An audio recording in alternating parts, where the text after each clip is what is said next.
চলে এসেছি জগদ্ধাত্রী ক্যাটারারের ইনভিটেশনে একটা বার্থডে পার্টিতে। জগদ্ধাত্রী ক্যাটারার নামটা সকলেই জানো, অনেক ফেমাস। প্রায় চন্দ্রনগরের সব অকেশনে সবাই জগদ্ধাত্রী ক্যাটারারকেই বুক করে থাকে, তাই এর আলাদা করে রিভিউ দেওয়ার কিছু থাকে না। কিন্তু তাও জগদ্ধাত্রী ক্যাটারারের ইনভিটেশনে আজকে একটা ভিডিও করতে চলে এসেছি। আচ্ছা, জগদ্ধাত্রী ক্যাটারার চারমন্দিরতলা চন্দ্রনগরে ওদের অ্যাড্রেস। এই হচ্ছে ফোন নাম্বার স্বরূপদা। তো তোমরা তোমাদের যে কোনো অকেশনে জগদ্ধাত্রী ক্যাটারারকে বুক করতে পারো। নাম্বারটা আমি তো দেখিয়ে দিলাম, সেই নাম্বারে কল করলে কিন্তু স্বরূপদার সাথে কথা বলে তোমরা তোমাদের অকেশনে যেরকম ইচ্ছা লোকে দেখে খাওয়াতে পারো। কি কি খাচ্ছি সেটা দেখাচ্ছি তোমাদের, চলো।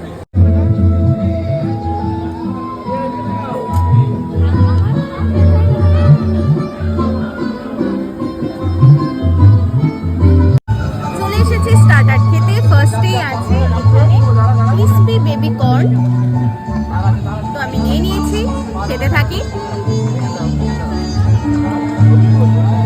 কর্ন দিয়ে আর একটু সস দিয়ে ব্যাপারটা পুরো টস করা। চলো নেক্সট আইটেম কি আছে দেখানো যাক। এখন নিয়ে নিচ্ছি পনির বারবিকিউ, একটা নতুনত্ব রেসিপি।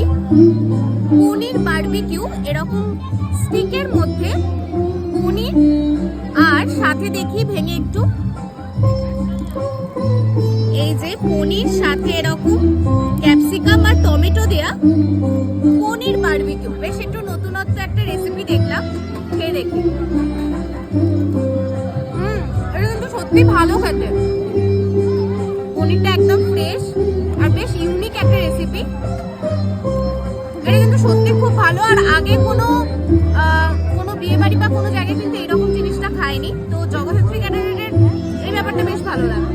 নিয়ে নিয়েছি এখান থেকে মকটেল, সব খাবার দাবারের সাথে মকটেল খাওয়া যাবে। এবার নিয়ে নিচ্ছি চিকেন রেশমি কাবাব। এই কাবাবটা ছিল দারুণ, একদম গরম গরম কাবাব। চিকেনটা একদম ফ্রেশ ছিল আর জুসি ছিল, ভেতরে কিন্তু বেশ ভালোই মশলা পৌঁছেছিল। নিয়ে নিলাম ক্রিসপি ফ্রাইড ফিশ। ফিশটা একটু ভেঙে দেখি।